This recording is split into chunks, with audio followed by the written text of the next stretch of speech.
Bonjour à toutes et à tous et bienvenue pour un nouveau numéro de Metal Missile et Plastic Gun. Comme vous pouvez le constater, de Rechef, la saga Exosquad continue. Alors aujourd'hui nous allons voir deux nouvelles iframes. Donc d'un côté dont le nom me remplit de joie, c'est l'Interrogator iframe. Ça veut vraiment dire ce que ça veut dire. Le gars à l'intérieur n'est pas là pour rigoler. Et puis de l'autre côté, le Subterranean Special Mission iframe, qui est un iframe très intéressant parce qu'il a de nombreuses possibilités bien ciblées. Nous allons voir ça très rapidement. Donc voici le Général Draconis. Tout un programme, un Neo Sapiens, et puis avec de l'agressivité en plus. Nous sortons sa bête, l'iframe. Le combat va pouvoir commencer.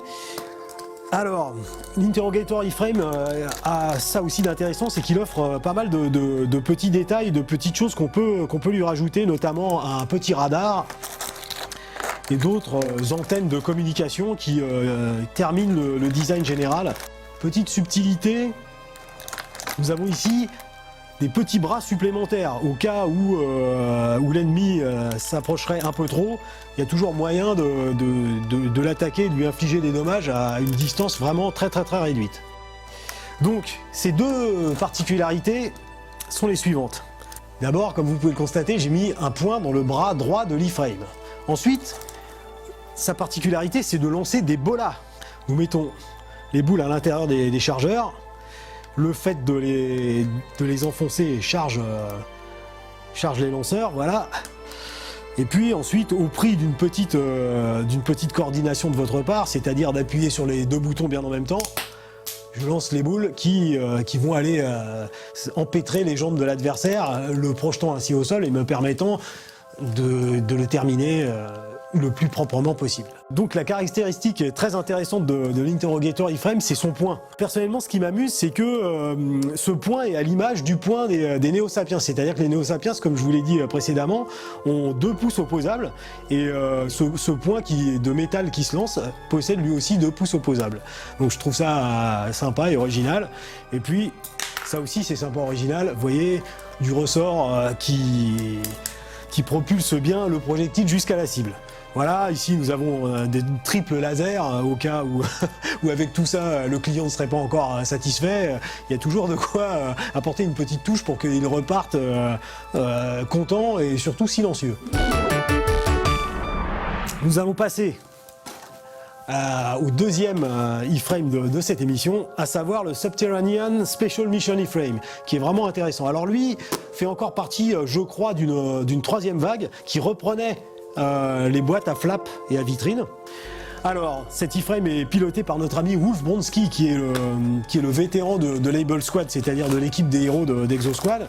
Nous sortons son iframe, alors qu'il y a un camouflage terre, on va dire. Ça, c'est intéressant, mais ce n'est que le début. On va installer Wolf Bronski aux commandes de son engin.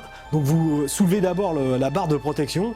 Ça aussi, donc ça ajoute au petit côté engin de construction, bulldozer, que justement évoque la spécificité de l'iframe. Et voilà, Wolf est prêt à accomplir sa mission.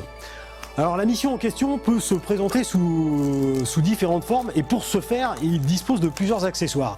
Donc vous voyez ici, le bras droit est un bras avec une pelleteuse. Et c'est sympa parce que la pelleteuse, comme vous le voyez, s'ouvre et se ferme.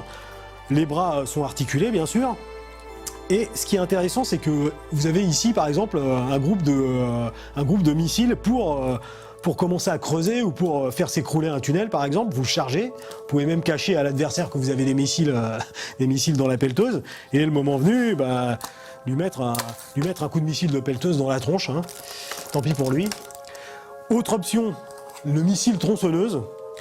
Donc, ça aussi, c'est très utile pour travailler sous terre et creuser des trous. Et je pense qu'aussi, pour creuser des trous dans la tronche de l'adversaire, ça doit être pas mal.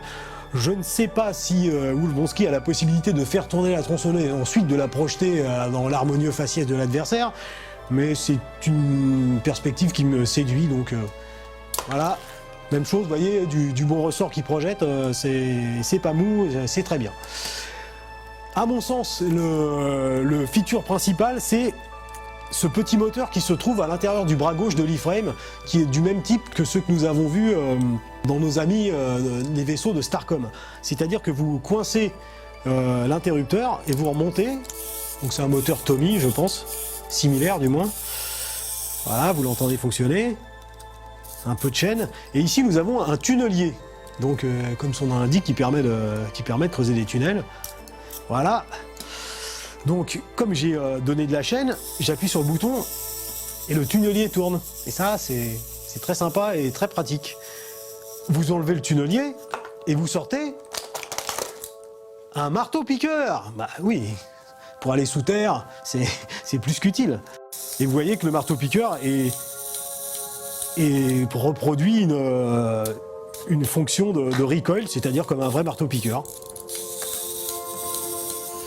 C'est plaisant, voilà, du missile, un petit moteur, un design donc toujours original selon la mission à laquelle est assigné ou le personnage ou l'e-frame. Donc l'e-frame présente des caractéristiques spécifiques à cette mission. C'est ce qui fait que vous pouvez en avoir plein qui ne se ressemblent pas, qui ont des caractéristiques intéressantes et différentes. Voilà pour notre ami Wolf Bronsky qui va pouvoir travailler sous terre. Et le grand, l'immense, le général Draconis qui va pouvoir vous interroger et vous faire parler même si vous ne savez rien. Voilà, n'oubliez pas que les jouets sont quelque chose de beaucoup trop sérieux pour être confié aux enfants.